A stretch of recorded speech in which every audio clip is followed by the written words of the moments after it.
Good morning, guys. How are you doing? J'espère que vous allez bien. Moi, je suis hyper contente de vous accueillir aujourd'hui parce qu'aujourd'hui, on aura un épisode spécial.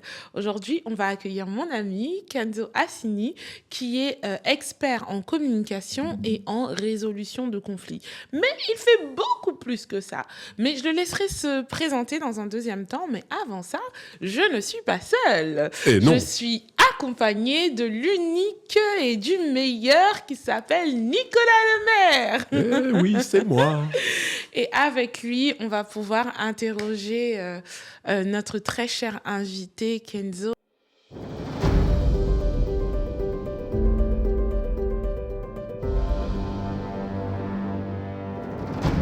Est-ce que, s'il te plaît, pour ceux qui ne te connaissent pas, tu peux te présenter? Ouais, bien entendu. Déjà, bonjour à tous. Et merci encore une fois pour l'invitation. Je suis très content d'intervenir aujourd'hui. Merci d'être venu. Merci à vous pour l'invitation. Toujours bien accueilli.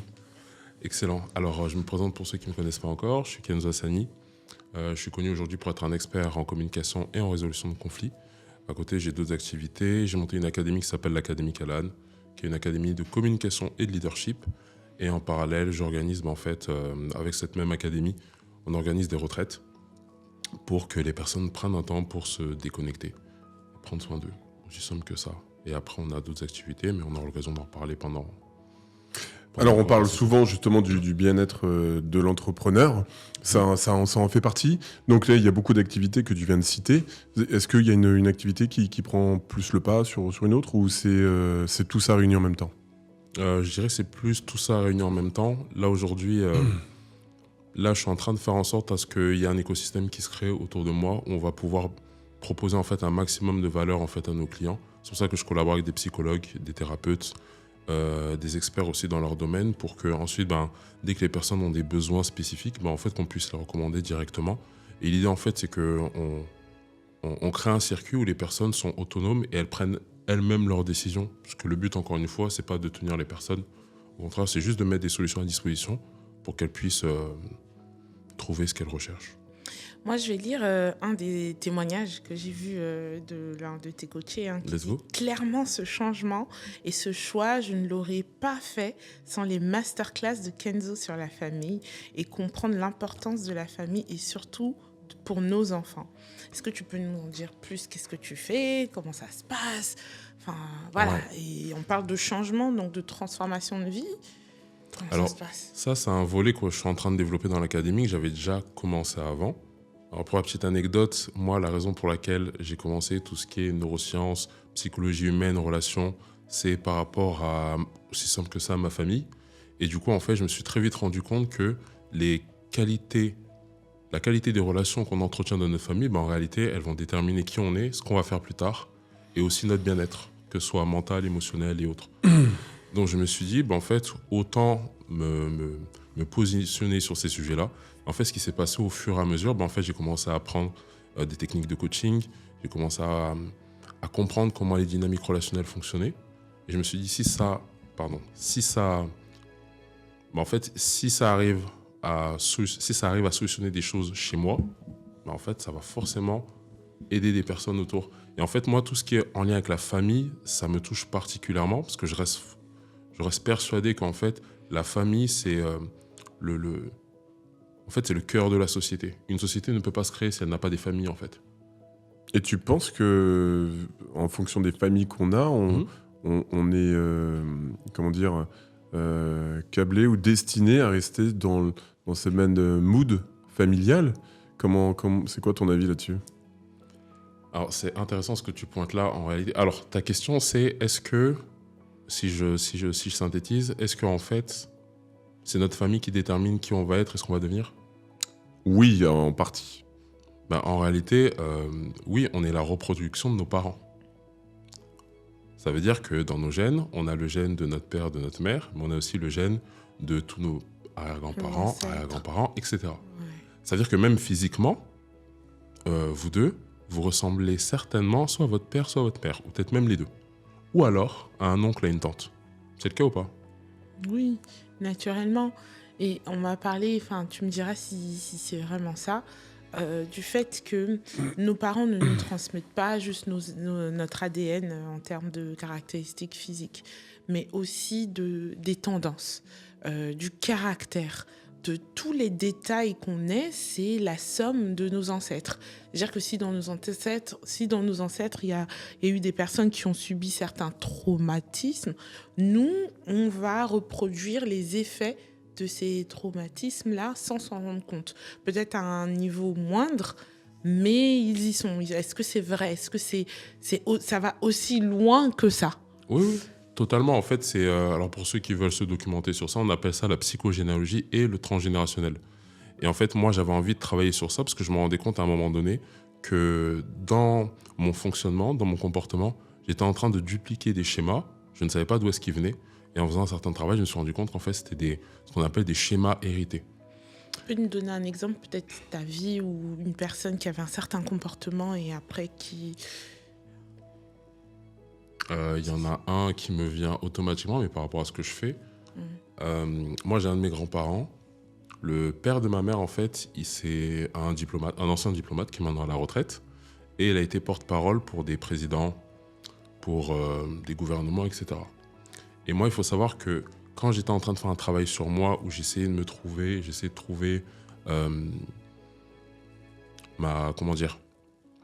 j'étais en train de me chercher pour avoir un véritable projet professionnel. En fait, à un moment donné, j'ai fait un burn-out et je me suis dit, mais dans quoi je suis bon en réalité ? Et ce qui s'est passé, en fait, c'est qu'on m'a fait faire un travail sur mon histoire et sur l'histoire de ma famille. Et en fait, chez les psychologues, ils vous font passer des tests psychocomportementaux, etc., des tests de personnalité pour voir, en fait, quels sont vos points forts, les domaines dans lesquels vous allez vous accomplir, etc. Et moi, il faut savoir que ce qui était ressorti de ça, c'était que j'avais quelque chose avec la parole, le fait de prendre la parole. Dans mon histoire, il faut savoir que j'étais délégué de classe pendant toute ma scolarité. Ensuite, j'ai été aussi porte-parole pour une organisation. Et je me suis retrouvé en fait à donner des formations sur la communication. Donc j'avais quelque chose très tourné vers la parole.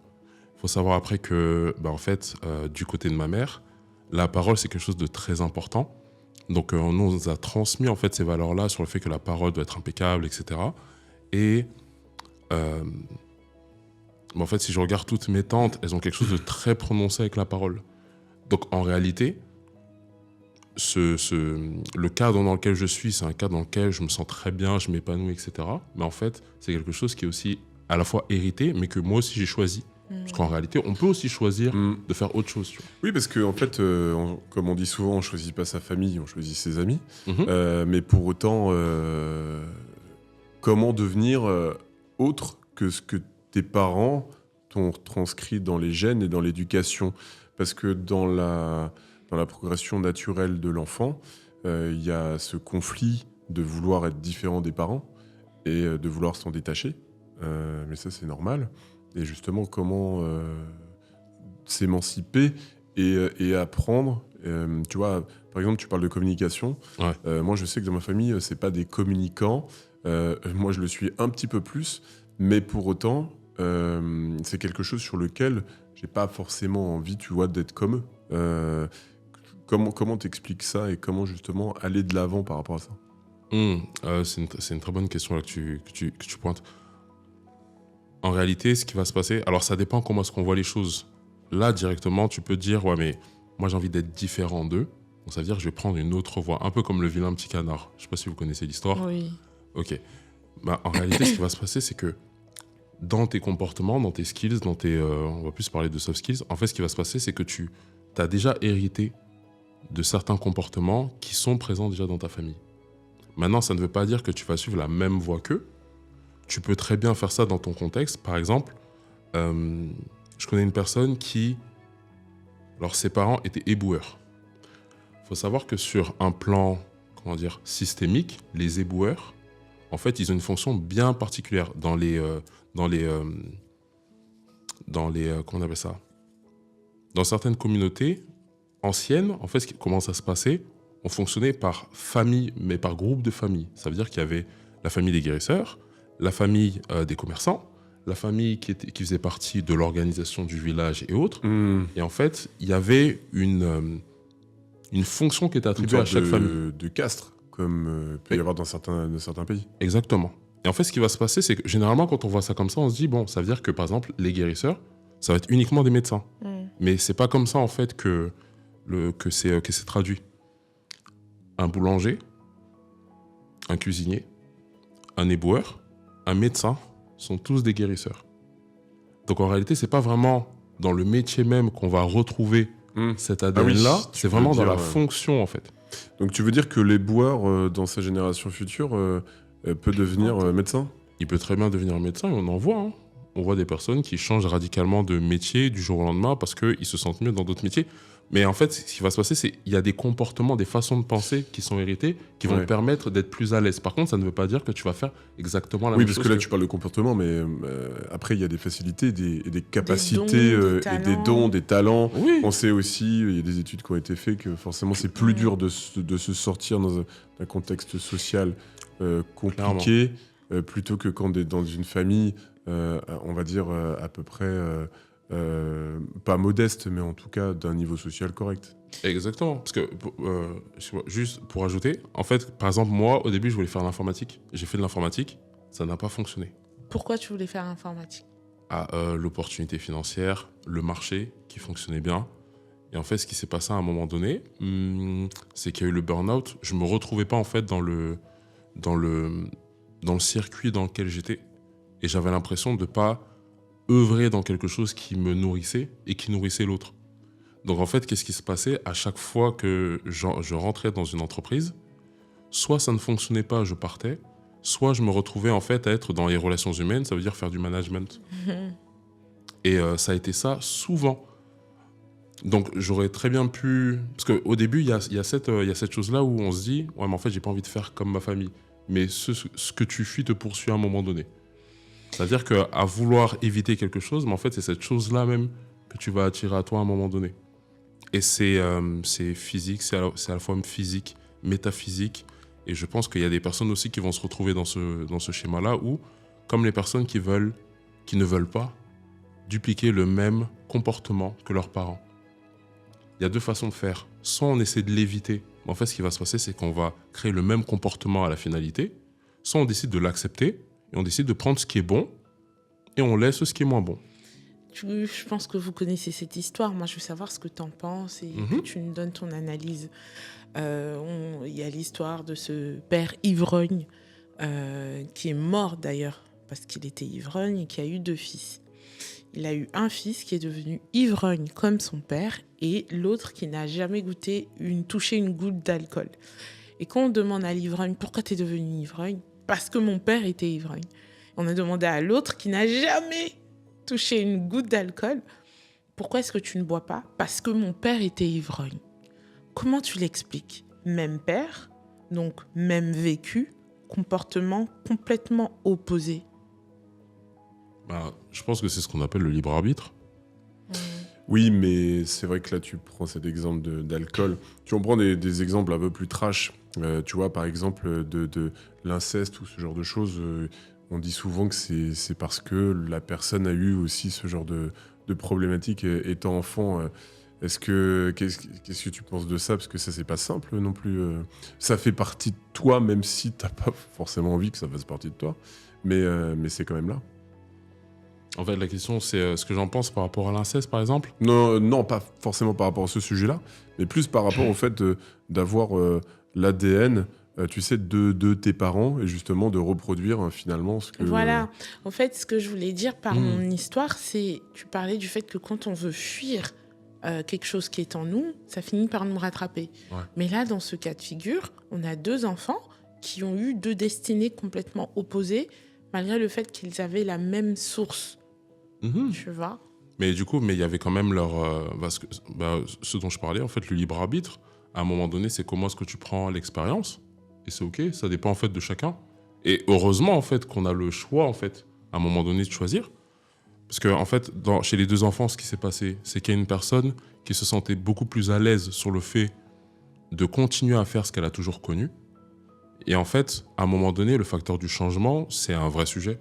Parce qu'en réalité, quand on dit à une personne ce qu'elle veut, elle peut continuer ce qu'elle a toujours connu. Pour elle, elle ne prendra pas ça comme un comme une erreur, comme une faute ou une autre. Non, c'est juste qu'elle va se dire, c'est ce que j'ai toujours connu, donc en fait, je vais le répéter, aussi simple que ça. Et une autre personne qui va avoir un niveau de conscience différent, qui va se dire, en fait, j'ai pas envie de devenir ce type de personne-là. Et du coup, elle va traduire l'expérience comme étant un signal où elle se dit, ok, si je commence à rentrer dans l'alcool, voilà ce que je risque de faire. Et cette personne-là, elle aura une capacité à changer, à prendre des choix, à avoir des choix différents qui vont faire qu'elle aura une destinée différente. Ils ont les mêmes gènes, certes, mais il y a leur libre arbitre aussi qui est là, qui fait qu'à un moment donné, l'expérience, ils vont prendre l'expérience d'une certaine manière qui va faire que, en fait, ils vont la diriger vers ce qu'ils veulent. Donc, en gros, accepter, c'est réaliser que c'est en moi.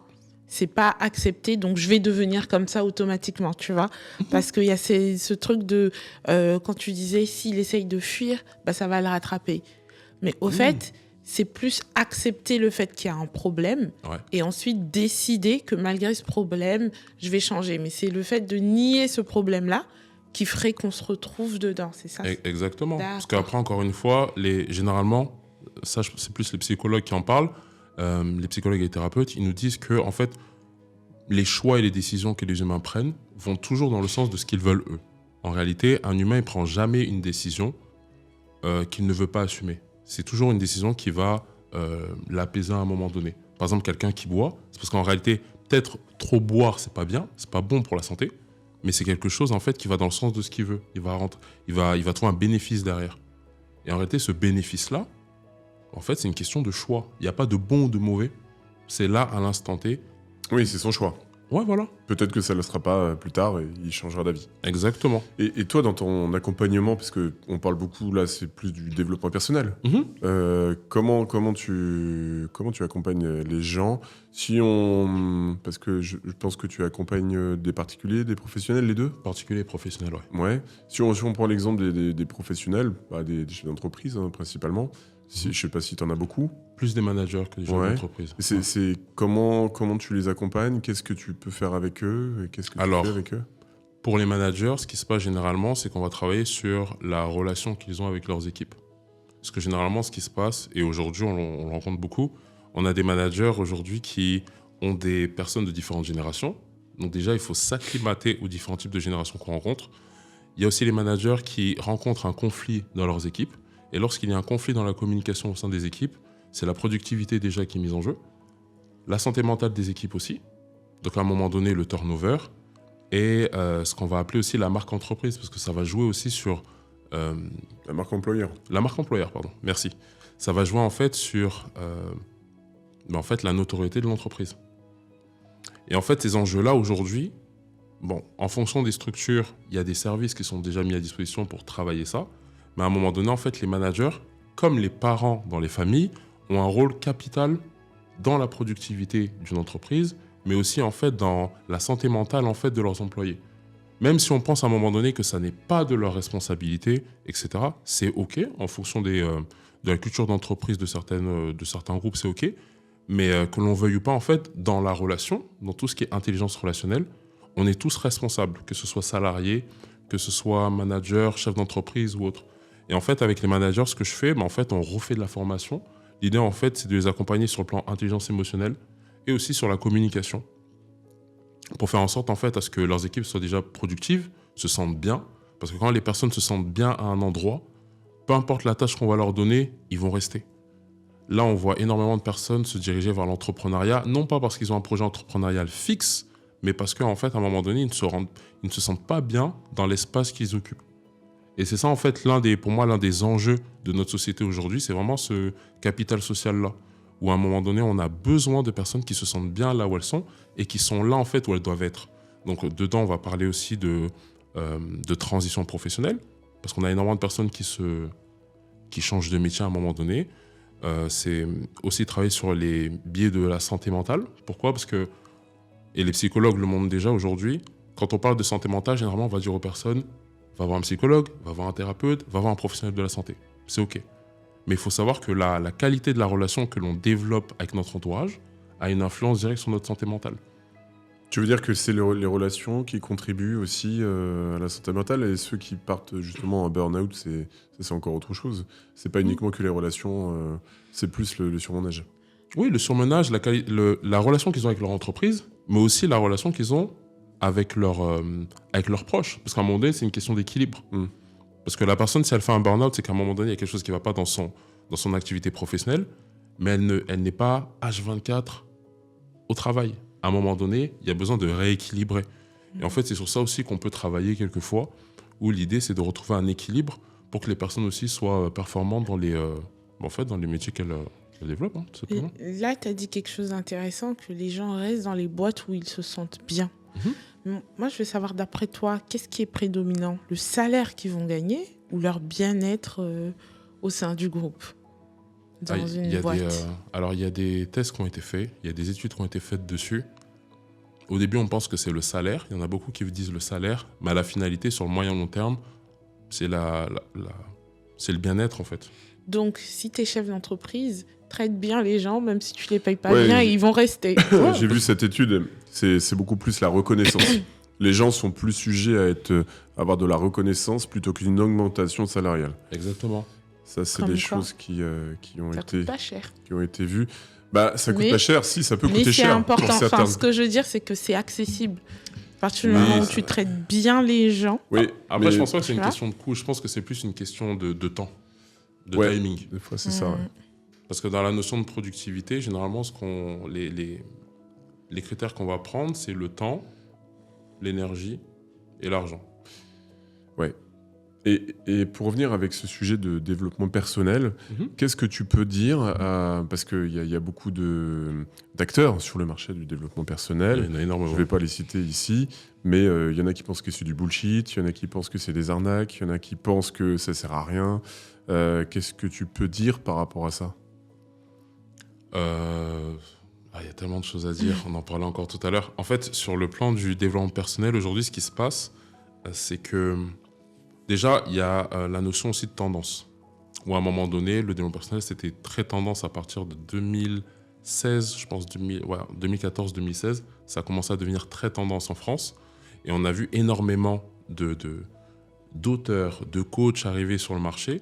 Je ne sais pas si vous vous rappelez, avant la FNAC, le rayon développement personnel, moi je me rappelle quand je commençais à m'y intéresser, c'était un rayon très petit.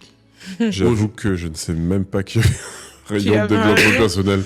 Non, je ne savais pas. Moi, je l'ai vu au niveau des vidéos. Avant, c'était anglophone. Francophone, c'était vraiment pratiquement rien. Maintenant... Non, mais c'est ça. Mais en fait, on le disait dans un autre podcast, c'est qu'on a 10 ans d'écart avec les États-Unis. Donc, est-ce que justement, c'est fait pas un peu l'effet, tu vois, de latence entre le moment où les États-Unis ils l'ont fait, donc il s'est passé un certain temps, et puis en France, on s'est dit, ah tiens, pourquoi pas récupérer ça? En fait, moi, je vois la chose différemment. Je pense qu'aussi, il y a une notion de timing où, en France, il y avait un vrai besoin. Parce que là, aux États-Unis, c'est quelque chose... Bon, les États-Unis, les anglophones, pour eux, en fait, c'est quelque chose de normal. Ça fait partie du quotidien. Ouais, mais pour autant, aux États-Unis, les chiffres dernièrement disent qu'il n'y a jamais eu autant de dépressifs dans le pays.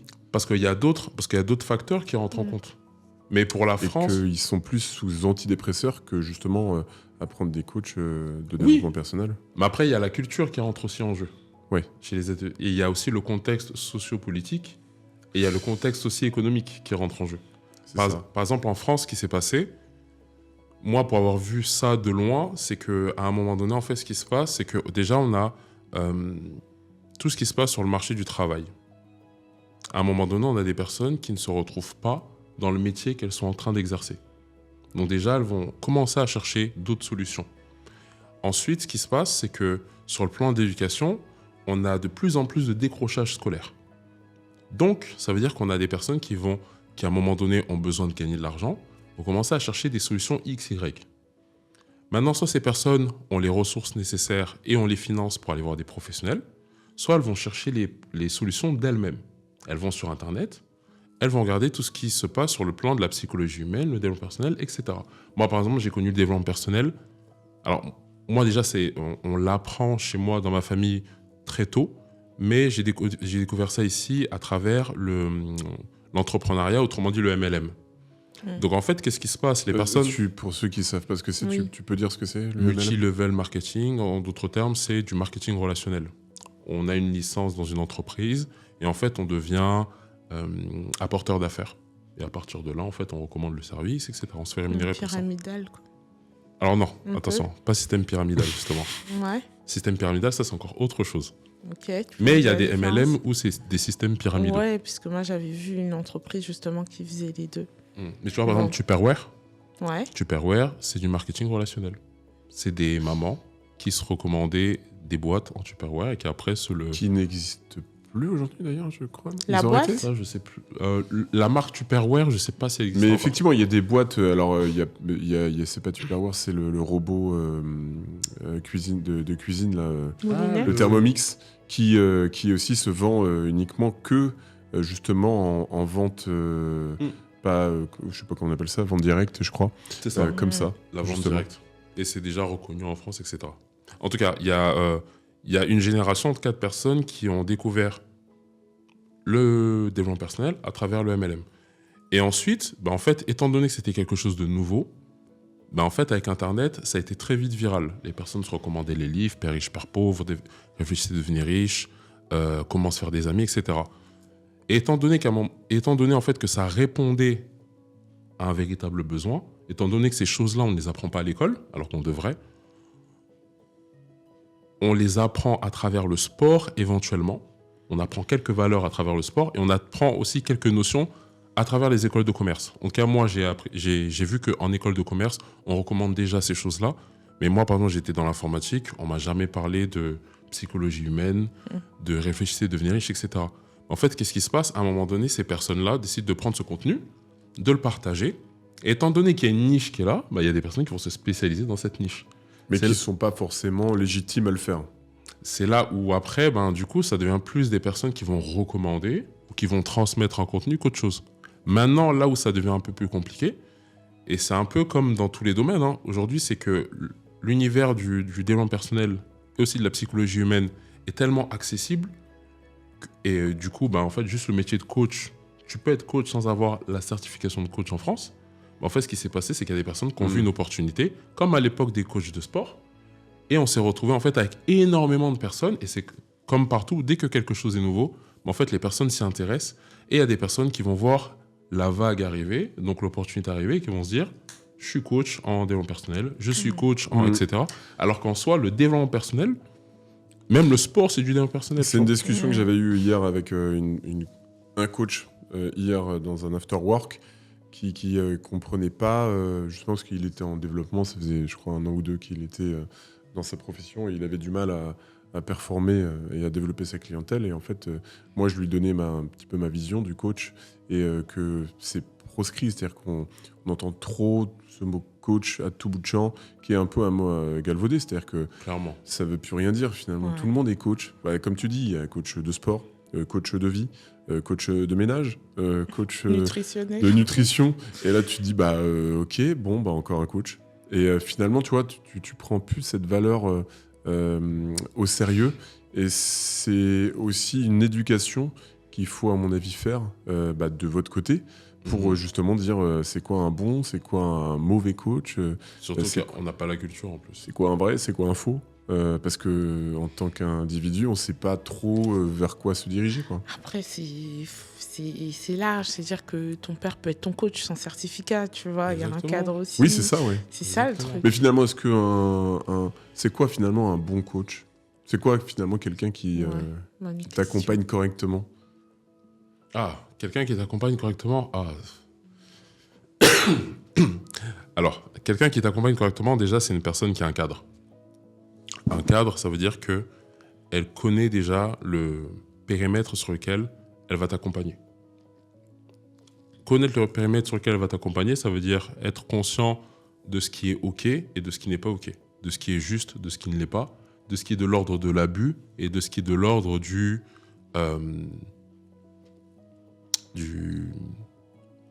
libre arbitre. Ensuite, c'est une personne aussi qui a un référentiel. Parce que l'idée aussi, c'est d'avoir des références et savoir ce qu'elle apporte. Ensuite, c'est aussi une personne qui... Le référentiel, excuse-moi, c'est quoi? C'est plus de la preuve sociale? C'est plus, Référentiel, tu peux le voir comme tu veux. Ça peut être de la preuve sociale, ça peut être aussi une formation, quelque chose de solide derrière. Oui, même si donc ça fait pas quelque tout. chose qui valorise ses Son compétences. expertise. Exactement. Et il y a aussi le fait de ne pas chercher, et c'est ça le plus dur pour certains accompagnants, que ce soit des coachs, des thérapeutes, des psychologues ou autres, hein, tous ceux qui sont dans l'accompagnement, c'est le fait juste de montrer la voie et d'accompagner la personne. J'ai un de mes mentors qui dit que en fait, le rappel profite à ceux qui se rappellent, et nous, en tant qu'accompagnants, on est là pour rappeler aux personnes. C'est-à-dire qu'on n'est pas là pour les tirer, leur dire tu dois faire ça, tu dois faire ça, tu dois faire ça. Non. Et moi, c'est comme ça que je l'ai compris à travers ma formation, c'est que le vrai coaching, c'est emmener une personne d'un point A à un point B à partir du moment où il y a un cadre, il y a un accord qui est fait. Par contre, on n'est pas là pour forcer la personne, parce qu'encore une fois, la personne, elle a le choix et elle a le droit aussi de dire non, c'est pas OK. Là, je veux pas. J'ai dit qu'à la base, je voulais, mais là, je veux pas. Et en fait, nous, dans notre fonction, on n'a pas le droit, en fait, de forcer la personne à passer à l'action. La personne passe à l'action d'elle-même. Ça se trouve, c'est pas le moment pour elle parce qu'il y a des risques et c'est OK. Ça, c'est quelque chose qui est accepté, en fait. Moi, je dirais que un bon coach, c'est ça, c'est déjà une bonne base. Parce que généralement, ce qu'on voit dans les abus, ou chez certains coachs ou accompagnants qui abusent, c'est qu'à un moment donné, ils prennent l'objectif comme étant le leur. Et en fait, ils se disent, si le patient n'y arrive pas ou le client n'y arrive pas, ça veut dire que moi, je n'y arrive pas. Alors qu'en réalité, ce n'est pas ta décision à toi. Toi, tu es juste là pour mettre un cadre où la personne va pouvoir aller jusqu'à son objectif. Maintenant, elle a le libre arbitre d'y aller ou de ne pas y aller. Et ça, c'est le choix de la personne. Et pour moi, un bon coach, en réalité, c'est une personne qui est capable de redonner du pouvoir à son client. Et c'est là où on est bon, en fait. Et c'est pour ça qu'après, on a des témoignages comme celui d'une mère de famille là, qui m'avait écrit, que tu as très bien récité, en fait, c'était ça. L'idée, c'est vraiment de redonner du pouvoir à la personne. Et quand la personne, elle est autonome, on est OK. Mais c'est vrai que j'avais vu cette définition qu'un coach, c'est quelqu'un qui t'aide à savoir ce que tu veux. C'est-à-dire qu'il te pose juste des questions. Il ne te dit jamais quoi faire. Il n'est pas supposé te dire quoi faire, mais il est supposé te poser des questions pour que tu te rendes compte de vraiment ce qui se passe et de ce que tu veux, et que tu prennes des décisions en fonction. On parle beaucoup, enfin moi qui te suis et tout, j'ai beaucoup vu cet aspect de transformation que tu aides. Je sais que tu fais même des sorties en week-end, etc. Est-ce que, s'il te plaît, tu peux nous dire comment tu aides quelqu'un à transformer sa vie ? Ça marche comment ? Alors, transformer sa vie, c'est un grand mot. Hein. Oui, il y en a qui disent ça, c'est vrai. Avoir la transformation dans un domaine, ou se débloquer, etc. Enfin, il y a quelque chose que... Ouais, en fait, pour moi, alors moi, ma méthode, mais qui est vraiment naturelle, en fait, l'idée, c'est vraiment de créer un cadre où la personne peut être elle-même, elle peut exprimer sa vulnérabilité et elle peut trouver ses propres solutions sans qu'on soit là en train de bavarder dans son oreille. Tu devrais faire ci, tu devrais faire ça, arrête ci, arrête ça, pourquoi tu fais ça ? Parce que généralement, aujourd'hui, même en tant que parent, je pense que tu as des enfants, Ouais. tu vois, en tant que parent, avoir un temps pour soi, c'est très précieux aujourd'hui. Avoir du temps pour soi. Moi, je sais que j'ai des parents qui viennent me voir parce qu'à un moment donné, elles se disent « Ouais, là, j'ai besoin de prendre un temps juste pour moi, où il n'y a pas les enfants à gauche, où il n'y a pas mon partenaire à droite et où il n'y a pas mon boss ou mes responsabilités derrière qui m'appellent. » Et juste le fait de prendre ce temps-là pour soi, c'est un cadeau pour beaucoup. Donc moi, en fait, ce que je fais généralement, c'est que déjà, je crée un cadre où les personnes sont dans des valeurs de respect, de non-jugement, de confidentialité, de bienveillance, et on est là aussi pour les écouter. Parce que l'écoute aujourd'hui, c'est quelque chose dont on a réellement besoin, surtout quand on se pose pas mal de questions ou lorsqu'on a des problèmes. Une fois que ça c'est fait, là après je leur apporte mon expertise, je mets mon expertise à leur service, et c'est en fonction de leurs demandes, tout simplement. C'est quel profil alors qui tu s'approchent, qui viennent vers toi ? Généralement, alors j'ai 3 types de profils généralement. J'ai les personnes qui sont en couple et qui se rendent compte qu'à un moment donné, dans le couple, ça ne va pas. Et généralement, le partenaire est réfractaire et ils se disent « Bon, j'ai envie que dans mon couple, ça se passe bien. Au lieu de vouloir aller chercher à changer la personne, je vais faire le travail déjà moi-même pour voir déjà ce qui ne va pas, pour que je puisse offrir le meilleur de moi-même dans la relation. » Ça, c'est le premier type de personne. Deuxième type de personne, ça va être les entrepreneurs qui, à un moment donné, en fait, ne s'y retrouvent plus, soit dans leur projet professionnel, soit dans leur vie personnelle. Et là, l'idée, en fait, c'est de leur apporter beaucoup plus de clarté. Après, le troisième type de personnes que j'ai généralement, après, là, c'est généralement des mères de famille.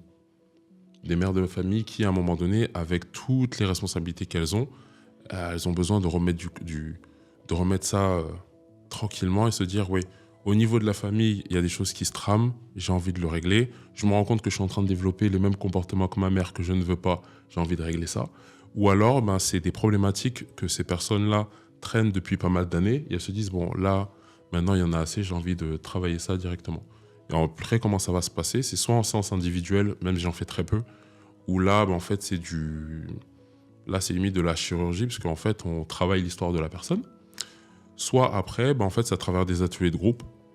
Et ce qui est intéressant dans les ateliers de groupe, c'est qu'on aide les personnes à créer du lien. Et en fait, après, c'est dans ma nature de donner, où je forme directement les personnes pour qu'elles puissent comprendre et intégrer les choses. Et moi, mon intention, c'est qu'elles soient en capacité de délivrer ça aussi à leurs enfants, qu'elles en ont, ou si elles souhaitent en avoir plus tard. Parce qu'en réalité, les coachs de demain, c'est les parents. C'est clair que c'est ça. Ouais, ça commence clairement à la maison. Et en fait, comme on dit, la famille, c'est l'école des relations. Mais comment toi, alors, tu allies vie perso et... Enfin, vie pro et vie perso? Surtout que tu fais des lives tard la nuit. Je prends mon téléphone à minuit. Si Kenzo a lancé un live. I'm like, what? Tu préconises justement de bonnes pratiques et des choses tu de coaching. Comment toi, tu prends ça en compte dans ta vie perso? Alors là, en ce moment, dans ma vie perso, c'est vrai que là, je suis en train de rebasculer où là, j'ai vu, en faisant mon bilan de l'année dernière, je me suis rendu compte que je passais pas assez de temps avec mes proches. Donc là, je suis en train de rééquilibrer. Mais c'est vrai que, en fait, j'aime tellement ce que je fais que je vois même pas ça comme un travail, en fait. Non, mais on l'est tous à peu près. Enfin, en tout cas, si on aime évidemment son activité, on est tous pareils. Mais pourtant, comment tu arrives, toi, à faire cet équilibre Après, par contre, il y a une chose, c'est beaucoup d'organisation. Ça veut dire qu'au niveau de l'organisation, je fais en sorte de tout noter. C'est-à-dire que, et je crois que c'est l'une des premières formations que j'ai faites, il me semble, à un moment donné, c'est vraiment une question d'organisation où je fais en sorte d'allier plaisir et d'intégrer un maximum mes proches dans ce que je fais. Au début, c'était un peu compliqué, parce qu'au début, ils ne comprenaient pas trop. Ils disaient, bon, on ne comprend pas trop ce qu'il fait Kenzo. À un moment donné, on le voit dans une formation. À un moment donné, on le voit en nature. Après, on le voit donner une conférence. Et là, en fait, je leur réexplique davantage. Et là, j'essaie vraiment d'allier les deux, mais c'est beaucoup, beaucoup, beaucoup d'organisation. Vraiment, c'est vraiment beaucoup d'organisation. S'il y avait une clé, je pense que ce serait vraiment ça. Parce qu'à un moment donné, bon là, j'ai pas d'enfant encore, mais je sais qu'à un moment donné, ce sera question d'avoir des enfants. Et en fait, même mes objectifs familiaux, je les intègre dans mes objectifs professionnels, parce que je me dis, même ce que je suis en train de faire là, en réalité, c'est pour préparer ce qui va se passer plus tard quand j'aurai ma famille, etc. En fait. Et je me dis, c'est la meilleure façon de maintenir un bon équilibre, parce que moi, en tout cas, une de mes intentions, c'est d'avoir assez de temps avoir vraiment du temps de qualité à offrir à mes enfants. Parce qu'aujourd'hui, je vois les parents qui viennent me voir, c'est plus qu'un luxe, en fait. C'est plus qu'un luxe. Ne serait-ce qu'avoir un espace où on peut se rencontrer en famille, etc. Et je me dis, là, ce que je fais là, c'est pour avoir beaucoup plus de temps en famille après. Des espaces où mes enfants pourront rencontrer d'autres enfants, où les familles vont pouvoir se rencontrer, elles vont pouvoir renforcer leurs liens aussi. Des espaces aussi où elles vont pouvoir travailler là, ces tumultes ou ces tensions-là qui traînent depuis pas mal de temps. Et je me dis qu'en faisant ça, on peut que améliorer là cette question de vie pro, vie perso. Parce qu'on se rend compte aujourd'hui dans la société, ça demande beaucoup plus on est beaucoup plus au travail qu'à la maison. Et à un moment donné, en fait, on a des parents, moi je rencontre des parents, je sais pas vous si vous avez le même constat que moi, mais des parents qui à un moment donné se disent, en fait là je travaille trop. Je vois pas ma famille, je vois pas mes enfants, et intérieurement j'ai l'impression d'être vidé. Et c'est oufissime parce qu'à un moment donné, les parents sont en train de se dire, en fait je vais travailler moins, et je vais passer plus de temps avec ma famille, même si je gagne moins. Parce que c'est réellement important pour elles, tu vois. Bien sûr. Je voulais que tu reparles un petit peu de reprogrammation mentale. On va parler de quelqu'un, les gens qui nous regardent, ils sont bloqués par rapport à... tu es conscient du fait qu'il y a un blocage. Ouais. Est-ce que tu peux nous donner 1 à 3 clés pour sortir de là, pour se reprogrammer, croire que tu es capable de faire ça ou de briser cette peur tu vois? Ouais, on peut donner un exercice. Donc là, ce que vous voulez, c'est un exercice pour apprendre à se reprogrammer. Ouais, ce serait top. Ouais. Ok, on peut faire ça. Alors, déjà, dans un premier temps, regardez ce qu'on veut et ce qu'on ne veut plus. On peut prendre un exemple. Je mange beaucoup de gâteaux. Par exemple, j'ai envie de perdre du poids, etc. Déjà, regardez ce que je veux, perdre du poids, et regardez ce que je ne veux plus. Chose que beaucoup de personnes oublient. Ce qu'on veut, c'est très bien, mais c'est surtout regarder en fait ce qu'on ne veut plus et ce qu'on fait qui nous emmène à ça, qu'il faut regarder. Donc déjà, dans un premier temps, observez ça. Ensuite... Attends, là, c'est pas très clair. Avec ce que tu dis, je veux plus manger de gâteau. Donc, l'autre partie, ce serait quoi dans ce cas-là ? pardon. Donc c'est une visualisation plutôt. C'est ça que tu dis ? Non, c'est juste prendre une feuille, un c'est papier. écrire. Ouais, Et là, ce serait quoi l'autre partie à écrire du coup ? Alors, tu prends une feuille et un papier. On va la faire encore plus simple. Tu prends une feuille et un papier. Déjà, tu clarifies ce que tu ne veux plus.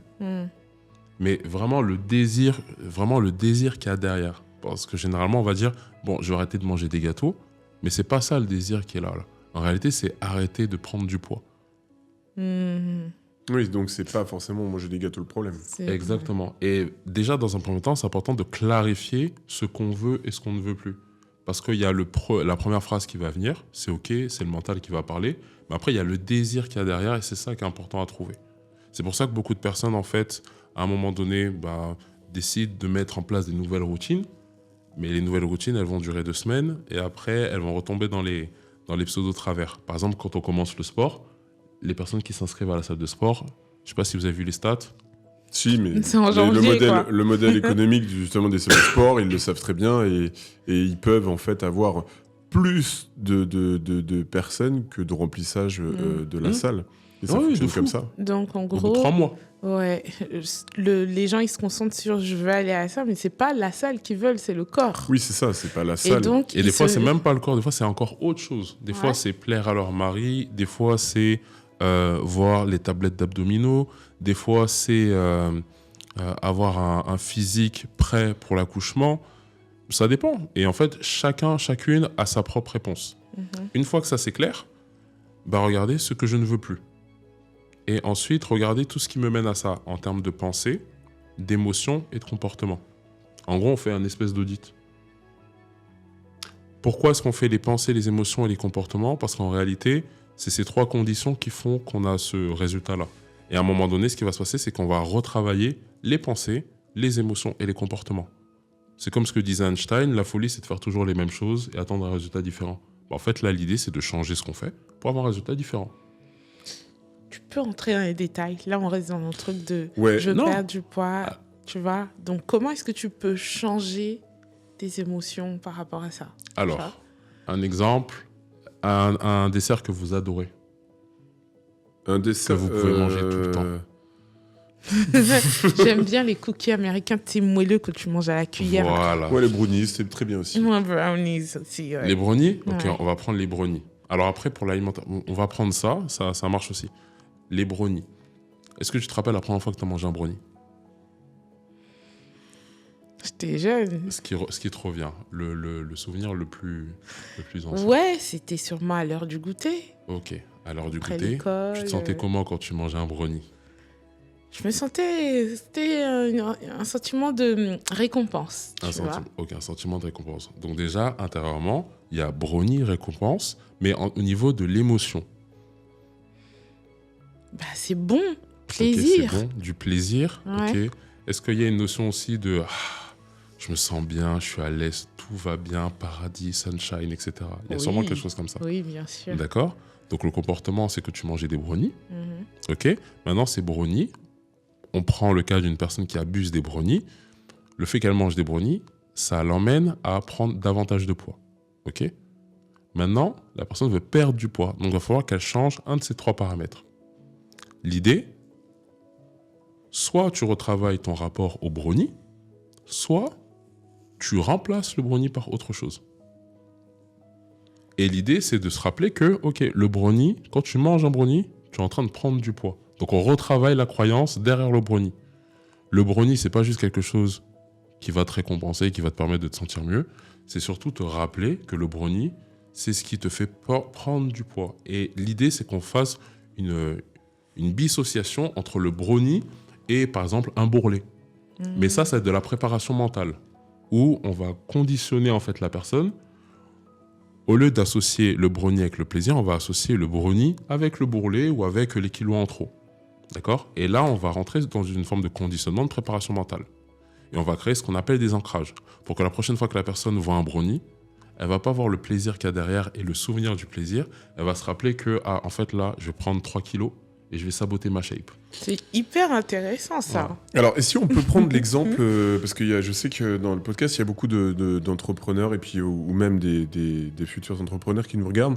Comment on peut prendre cet exemple dans le mindset, justement, pour performer en tant qu'entrepreneur ? Ok, alors pour performer en tant qu'entrepreneur, là, l'idée, c'est de travailler directement sur les peurs. En gros, c'est prendre l'entrepreneur en question et lui demander, ok, dans ton secteur d'activité, ce serait quoi déjà fixer un objectif et lui dire, ok, dans cet objectif-là, ce serait quoi la pire histoire qui pourrait arriver ? Parce que généralement, en tout cas, les neurosciences aujourd'hui l'ont montré, on parle de systèmes mentaux. Ça veut dire que quand tu es chef d'entreprise, si tu veux l'organigramme de ton entreprise ou comment est-ce que tu vas structurer ton entreprise, en fait, tout ça, ça provient d'une pensée. Et qui a pensé cette chose-là, généralement, c'est le chef d'entreprise. Ça veut dire qu'en réalité, le fonctionnement de ton organisation et comment est-ce que tu l'as construite, en réalité, c'est une représentation de ce qui se passe à l'intérieur de toi sur un plan neuronal. D'accord ? Donc ça veut dire que plus ta vision est grande, plus ton entreprise sera grande. Plus ton entreprise est petite, plus ta vision est petite. Donc c'est une visualisation des objectifs. Une visualisation des objectifs et aussi de la structure de ton entreprise.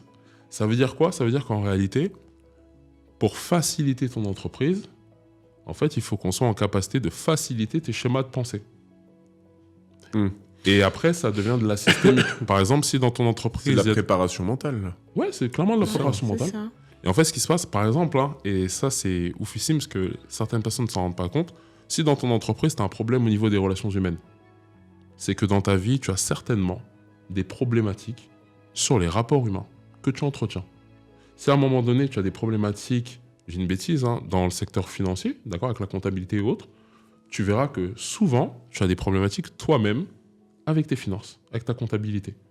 Donc en réalité... tu veux dire que c'est corrélé entre le pro et le perso. C'est une reproduction. C'est-à-dire que si tu sais mal gérer déjà extension de toi, tu gères mal en pro.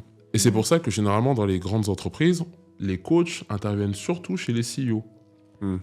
Parce qu'en réalité, on appelle ça de la systémique, lorsqu'on travaille sur le chef d'entreprise, en fait, ça se duplique aussi dans son entreprise parce que la raison d'être de son entreprise, en fait, c'est tout simplement le chef d'entreprise. C'est une prolongation de qui tu es. C'est ça. Donc, pour travailler, en fait, pour répondre à ta question, comment est-ce qu'on fait pour travailler chez les entrepreneurs cette question d'objectifs, etc. En fait, on travaille déjà sur leur programme limitant.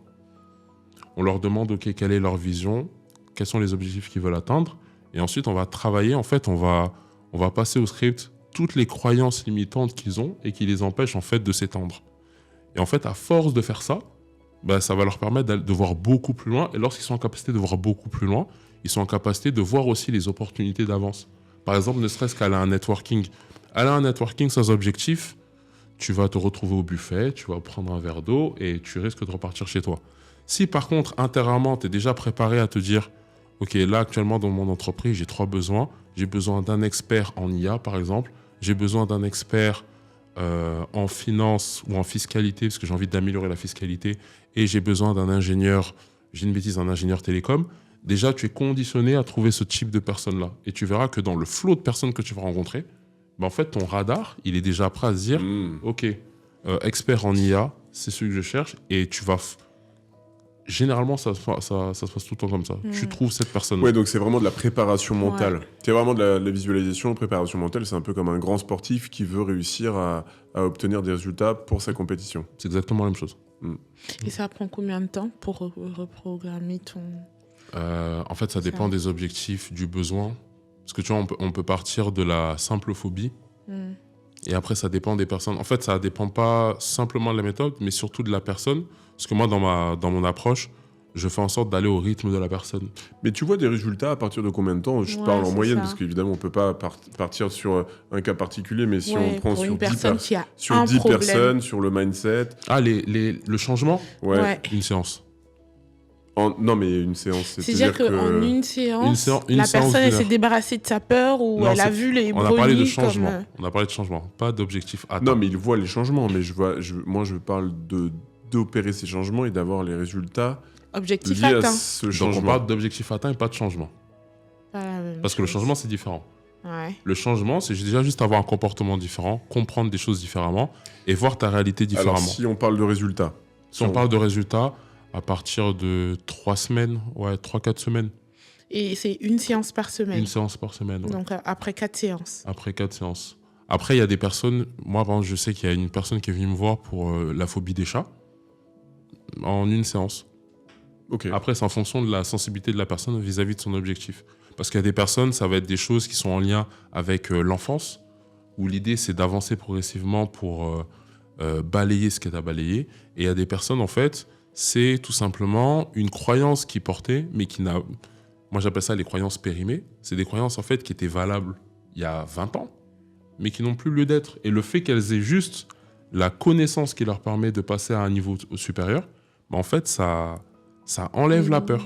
Je ne crois pas t'avoir posé cette question, mais justement, tu es dans une... Tu te veux inspirant et puis bienveillant envers les gens, mais toi, est-ce que tu as des inspirations de ton côté ? Qu'est-ce qui t'inspire en termes de livres, j'en sais rien, moi, ce qui m'inspire en termes de livres, c'est...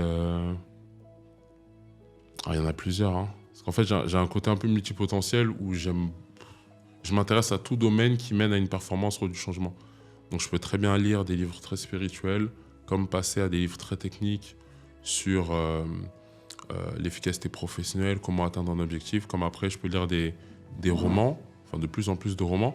Mais là, je te dirais... Là, les livres qui m'inspirent beaucoup. Là, en ce moment, je relis beaucoup Robert Greene. Je ne sais pas si vous lisez Robert Greene, Les 48 lois du pouvoir, etc. Non, j'ai pas eu l'occasion encore.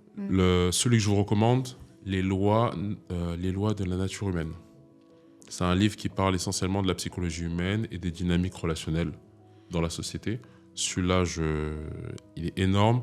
Et après, il y en a un autre. Bah, celui-là, c'est celui d'un de mes mentors, c'est Karma Sutra de By Steve. Et celui-là, il est intéressant parce qu'il permet, c'est une première approche en fait du développement personnel avec une ouverture sur des niveaux supérieurs où il parle d'approche de systémique, etc. qui est vraiment, moi je recommande à 1000%. Après, je m'inspire de tout, hein. Danse, musique, l'art, ça peut être le sport comme le football, le basketball. Et je pense que c'est ça, un de mes défauts, c'est que je fais en sorte de m'intéresser à tout. Dès que je vois une personne qui est dans un secteur d'activité, la première chose que j'essaie de me dire, c'est comment est-ce qu'elle fait pour réussir ce qu'elle fait. Et c'est quoi son don, en fait. Ça, c'est quelque chose vraiment qui m'anime. On parlait de lecture, et je sais que tu as fait des formations de lecture rapide. Et on sait très bien qu'on n'ira jamais plus loin que ce qu'on connaît, etc. Mais on est tous dans ce... train-train de j'ai pas assez le temps, mais je sais que je dois lire, je veux augmenter mon vocabulaire et tout ça. Est-ce que tu peux nous donner 2-3 clés pour pouvoir lire plus vite ou mieux ou retenir pour plus longtemps ? Ouais, alors, si vous êtes de la team « je n'aime pas lire », on est ensemble. Parce que... Bon, après, il y a des podcasts audio, enfin, il peut y avoir des livres audio maintenant. Ouais, et en fait, des fois, on l'oublie. Hein. Tu fais très bien de le dire, parce que des fois, on l'oublie. Alors qu'aujourd'hui, il y a des livres Audible, audio. Oui, ou Audible. mais la lecture, il y a quelque chose quand même. Ça travaille ta concentration, ton écriture, Non, mais etc. ça, c'est sûr. Et c'est pas exactement pareil que quand tu c'est écoutes pas la et quand même tu le lis. chose. Hein. Bah Évidemment oui. pas. Exact. On retient Mais bon, pas pareillement. évidemment, si Ça t'as pas le temps, tu existe. peux pas. Et puis, un livre dans la voiture, c'est plus compliqué quand même. Ouais, c'est donc, sûr. du coup, comment on fait ? Les tips pour la lecture, bah, déjà, quelque chose qui est très sous-estimé, lire avec le doigt. Parce que quand on lit pas avec le doigt, bah, en fait, le regard il est un peu évasif. Et aujourd'hui, on est tellement sollicité en termes d'informations, de contenu, etc., qu'on a besoin de se focaliser sur quelque chose pour le suivre. C'est comme là, je sais pas si vous avez vu les nouvelles vidéos qu'ils mettent sur TikTok et Instagram. Ils vous mettent la vidéo qui va vous délivrer l'information. Et en bas, on Le vous met... mot-clé, il est en Alors, soit on gras. vous met le mot-clé en gras, soit on vous met une vidéo de quelque chose de totalement futile. Ça veut dire peut-être une machine qui est en train de lancer une commande ou autre, mais c'est quelque chose qui est mis là, exprès, pour tenir votre attention. Parce que généralement, on passe pas plus de 3-4 secondes sur un réel. Là, ça commence à se faire de plus en Oui, plus. donc il faut mettre une machine. En gros, tu es en train de dire qu'il faut mettre 2 vidéos complètement qui n'a rien à voir. En gros, on met notre podcast, par Comme exemple, ça, en haut et on met une machine à laver en bas. Et en bas, Il faudra que tu écoutes ça pour faire la suite. mais en fait, il y en a qui sont en train de le faire de plus en plus, qu'on déconnecte très vite avec l'information. Donc ça veut dire que là, première chose, lire avec le doigt. Mais avant ça, prendre un temps. Parce que des fois, on se dit que lire, ça prend énormément de temps. 30 minutes de lecture, c'est hyper OK. 15 minutes de lecture, c'est OK aussi. L'essentiel, en fait, c'est déjà reprendre cette dynamique-là. Donc, fixer un temps et le mettre vraiment dans un agenda. Ensuite, lire avec le livre. Et aussi, se couper, en fait, de toute distraction. Parce que généralement, on lit, peut-être on va être sollicité par le PC qui est ouvert. Des fois, on va être sollicité par le téléphone. Par exemple, je ne sais pas si vous le savez, on perd 60% de notre concentration juste avec le téléphone. Juste le fait de poser son téléphone sur la table, notre inconscient, en fait, est focalisé. C'est la plus grande problématique distraction. de cette Et génération. donc, on peut lire plus vite si le téléphone est ôté de là. Aujourd'hui, en fait, pour les personnes qui cherchent à lire plus vite, l'idée, c'est pas de connaître les nouvelles techniques pour que l'œil il lit plus rapidement ou autre. Non, c'est mettre les dispositions en place pour qu'on soit en capacité de lire tranquillement. Enlever ça, en les fait. distractions, quoi. Et en fait, la lecture rapide, c'est de la lecture efficace, rien de plus. Ouais, qu'est-ce qu'on peut te souhaiter alors pour la suite ? C'est quoi tes objectifs futurs ?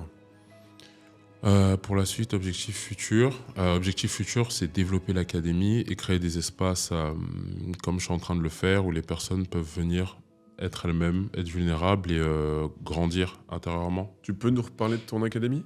Ouais, alors l'Académie Calane, c'est une académie qui est en ligne où on travaille 2 sujets principaux, la communication et le leadership, et c'est sur 4 niveaux. Premier niveau, l'éveil. Deuxième niveau, la maîtrise de soi, c'est de la PNL, de la programmation mentale. Troisième niveau, c'est de la communication, donc vraiment axé sur la relation à l'autre, donc communication non violente, PNL aussi, approche systémique. Quatrième niveau, ça va être vraiment le leadership, c'est travailler en groupe, être en capacité de trouver sa place en groupe et savoir déjà ce dans quoi on est bon, ce dans quoi on est moins bon pour fonctionner avec un groupe. Donc là, c'est ce qu'on est en train de développer. Là, on a déjà une première cohorte qui est là avec presque une trentaine de personnes. Et on trouve ça comment ? Là, c'est sur www.academy-calane.com. Mais sinon, après, c'est via Instagram aussi. Bon, on mettra tout ça en tout cas dans la description. Mais tout ça, c'est en ligne. Tout ça, c'est en ligne. J'ai une question, on va bientôt finir. Vas-y. Si tu devais donner un conseil ou dire quelque chose au Kenzo d'il y a 10 ans, tu aurais dit quoi ? Kenzo, il y a 10 ans, Mange moins de brownies. j'allais dire ça en plus. Manger moins de brownies. Il y a 10 ans, ce que j'aurais dit au Kenzo d'aujourd'hui, en fait, l'erreur, elle est OK, en fait. C'est OK. C'est OK de se hyper tromper. OK. En fait, ouais, je l'aurais dit, c'est hyper OK. Et rappelle-toi que, en fait, c'est parce qu'il y a du chaos que je dois être présent, en fait. Et c'est à travers le chaos que je peux faire ce que je fais aujourd'hui. Donc, c'est être hyper OK et être hyper à l'aise avec le chaos. Le chaos, il est hyper OK. Des fois, on pense que le chaos, en fait, c'est terrible. Il faut toute une solution, il faut opérer. Mais en réalité, des fois, le chaos, il est là pour apporter un renouveau. Et je sais que dans mon histoire, le chaos, là, c'est, je l'ai vu à différents niveaux. En fait, j'avais besoin de ce chaos pour me construire. Donc, c'est hyper OK. Ouais, faut l'accepter pour qu'après, il puisse devenir un tremplin qui nous aide à nous améliorer. Exactement. Les monuments d'avant, il y a certains monuments, on a dû les raser pour qu'il y ait quelque chose de meilleur derrière. Et je pense que c'est même le message que vous transmettez à travers votre podcast. Exactement. À travers le podcast, des histoires que j'ai pu voir. En fait, on a tous connu des chaos différents, qu'on a vécu de façon plus ou moins sombre en fonction. Mais en réalité, c'est parce qu'on a passé ces chaos-là qu'on est devenu qui on est aujourd'hui. Et lorsqu'on est en capacité de transmuter en fait ce chaos en quelque chose d'ordonné, et le fait de mettre du cœur dans ce qu'on fait, je pense que c'est là où après on est vraiment en train de se révéler, on apporte une réponse au monde et une réponse à notre entourage. Donc c'est hyper OK. Je veux juste creuser un petit peu, est-ce que tu peux nous donner un exemple d'un chaos que tu as vécu et comment ça t'a propulsé, ça t'a créé? Il y en a tellement des chaos. Je pourrais même vous parler de mon chaos. Premier chaos, j'avais 3 ans. Ouais, mais il y en a tellement. Il y a 10 ans sur prends il y a 10 ans? Il y a 10 ans? Ou celui KO. qui a été le plus marquant, peut-être. Ah, le plus marquant, j'aurais dit un burn-out. Je t'aurais dit le burn-out, en fait. Ça Ah t'a bon? pris longtemps En fait, c'est une... C'était avec c'est une- quel En âge? fait, j'ai fait, comme on dit, j'ai fait une doublette. J'ai fait un burn-out et un brown-out. Ça veut dire qu'en Oula. fait, j'ai fait un burn-out en famille. Et ensuite, j'ai fait un brown-out à l'école. Tu peux nous réexpliquer un peu les deux? C'est quoi Ouais. le brown? En fait, ce qui va se passer, c'est que, alors, il y a eu le burn-out sur le. Alors, enfin, comment ça s'est fait? Parce que je suis passé par une thérapeute, une psychologue, et ensuite on a fait le débrief. Ce qui s'est passé, c'est que, comme je vous l'ai dit tout à l'heure, quand j'étais en train de faire mes études, j'étais dans une voie qui ne me parlait pas du tout. L'informatique, ça ne me parlait pas du tout, même si j'ai compris beaucoup de choses, mais ça ne me parlait pas du tout. Mais en fait, je continuais, mais intérieurement, j'étais pas là, j'étais éteint. En parallèle, ce qui s'est passé, c'est qu'il y a eu un burn-out là, du coup, parce que dans ma famille, on va dire qu'il y avait des tensions, et je ne savais pas en fait comment apporter ma plus-value par rapport à ça. Et en fait, j'avais l'impression que je vivais des crises relationnelles partout. Et à un moment donné, ce qui se passe, c'est que intérieurement, enfin, moi, ça a été mon cas, hein, j'étais éteint de l'intérieur. Et je me suis dit, mais c'est pas possible. En fait, on vient pas au monde pour vivre ce genre de choses-là. Je suis pas venu au monde à un moment donné pour me dire, en fait, là, je vais faire comme tout le monde. Métro, boulot, dodo. Et je vais faire les choix de 90% des gens. Et à ce moment-là, en fait, ce qui s'est passé, c'est que j'ai dû tout couper, partir à Londres. Et ensuite, après, c'est là où je tombais dans les séminaires d'Anthony Robbins, etc. Où je me suis dit, en fait, là, j'arrête tout. J'arrête vraiment tout. Et là, je démarre quelque chose que je ne connais pas. Et ce qui s'est passé à partir de là, la suite, en fait, s'est enchaînée. J'ai fait le deuil de mon père, beaucoup plus tard que prévu. Et c'est là où je me suis dit, mais en réalité, c'est ce genre de choses-là qui me parlent beaucoup plus. Et vraiment, cette notion d'apporter aux gens, en fait, c'est quelque chose vraiment qui m'anime. Le fait de voir une personne qui est face à un mur et qui se dit, en fait, il y a zéro solution, juste le fait de lui apporter une réponse et lui donner les ressources pour qu'elle fasse elle-même ce qu'elle a à faire et de la rendre autonome, et après atteindre des résultats oufissimes, comme je l'ai vu chez certains de mes clients, là, je me dis, ouais, là, on est en train d'œuvrer en fait pour quelque chose de bien et de bon, tu vois. Ça, je peux le dire. Hein. Kenzo, il est tout le temps en train d'essayer de booster les gens, donner des tips, etc.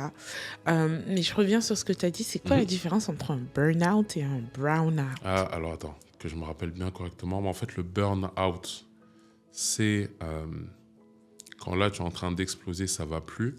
Et là, en fait, dans le brown-out, si je te dis pas de bêtises, il faut que je vérifie. Hein. Dans le brown-out, en fait, c'est le fait d'avancer en mode zombie.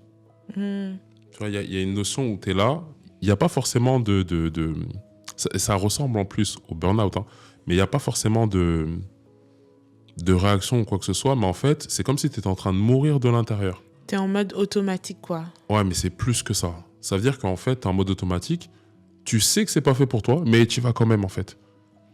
Et en fait, plus tu avances, plus, en fait, intérieurement, ta santé se dégrade, intérieurement, tu es de plus en plus éteint. Et en fait, tout commence à devenir sombre. Et en fait, à ce moment-là, et c'est vraiment s'il y a des personnes qui sont dans ce cas-là, rappelez-vous d'une chose, on est plus de 7 milliards sur cette planète, et les 7 milliards de personnes ont trouvé des solutions, en tout cas la majorité. Et en fait, c'est vraiment ce moment-là où il y a eu le déclic, où je me suis dit, en fait, ouais, il faut que je sorte de Paris, il faut que je sorte de la France, parce que là, je suis dans un schéma là où je me dis, mais en fait, je me vois mal en fait visualiser la suite. Et dès lors qu'on n'a pas la capacité de visualiser la suite de notre vie, c'est là vraiment où on peut se poser des questions. Et l'idée, c'est vraiment de trouver des ressources qui nous ressemblent beaucoup plus, en fait. Merci beaucoup. En gros, merci beaucoup, et en tout cas pour ton intervention, pour tout ça, hein, pour donc, ces infos. Ouais, c'est une histoire d'espoir. Quand tu n'as plus d'espoir par rapport à l'avenir, tu n'as pas de visualisation, c'est que tu es en train de mourir, en fait. Parce que c'est la vue de demain qui te porte. C'est ça? Ouais. Et on peut même se poser une question, à un moment donné, est-ce que dans ce qu'on fait, est-ce que c'est ce qu'on fait qui nous apporte de la vie, ou est-ce qu'on fait juste les choses pour les faire? C'est vraiment une question à se poser. Et tu vois, dans ce que tu m'avais dit tout à l'heure, ouais, des fois, je fais des lives sur Instagram à pas d'heure, mais en fait, ça me met tellement en joie, juste le fait de partager et faire en sorte qu'une personne, peut-être 2 semaines après ou un mois après, va me dire, j'ai une anecdote comme ça où c'est une personne qui est à l'hôpital, que je ne connais pas du tout, et qui un jour m'a vu à la sortie d'une conférence sur Paris. Cette personne est venue, et en fait, j'étais habillé en costume, etc. La personne me regarde, et je me dis, bon, peut-être la personne va me demander une pièce. vu qu'on a l'habitude à Paris. Première chose. Et du coup, je monte les escaliers. Je sortais de la conférence, je monte les escaliers, j'arrive sur Paris. La personne me regarde, elle me suit. Je me dis, bon. C'est un billet, là. Hein? Un billet direct. Ouais, là, c'est minimum un billet. Je sors mon téléphone, je me dis, bon, elle va me demander ce qu'elle va me demander, comme ça, c'est OK. Et en fait, la personne me regarde, elle me dit, tu sais que l'été dernier, tu m'as sauvé la vie. J'ai dit, oh, c'est quoi ces trucs, tu m'as sauvé la vie. Et là, je me suis dit, parce que les trucs de fanatiques, ça me parle pas trop. Et la personne me dit, en fait, il y a l'été dernier, tu avais fait un live dans la nuit, et en fait, moi, j'étais à l'hôpital. La personne me dit, j'étais à l'hôpital. Je sais pas si tu te rappelles, mon pseudonyme, c'était ça. Je parlais avec toi dans les commentaires. Et en fait, j'ai fait une tentative de suicide. La tentative de suicide a échoué. Il est parti aux urgences. Et il était vraiment dans une dynamique de se ressuicider une nouvelle fois. Relancer, ouais. Et il me disait que, en fait, en passant par un de tes lives, j'ai compris qu'en fait, j'avais beaucoup plus à donner dans ce monde que juste le fait d'arrêter. Et en fait, ce qui s'est passé, c'est que, transition professionnelle, il est sorti de l'hôpital. Et il a radicalement changé sa vie professionnelle. Il est devenu artiste peintre. Comme quoi. Waouh. Et à travers un live, je me dis, c'est fort, c'est hyper... Il a sauvé une vie. C'est excellent. Il s'est sauvé lui-même. Hein. À travers mon live, sûrement, mais il s'est sauvé lui-même. Hein. C'est toujours les personnes qui font le taf. Merci beaucoup, merci Kenzo. encore. Merci pour toute cette valeur. C'était vraiment génial. Pour vous qui nous suivez, n'hésitez pas à nous dire ce que vous pensez de ce live. Si vous avez des questions aussi en commentaire. Si Kenzo a été utilisé pour aussi transformer vos vies, faites-le nous savoir en commentaire. N'oubliez pas de liker, de vous abonner, de commenter. Et surtout, on se voit dans un prochain épisode. Bye guys!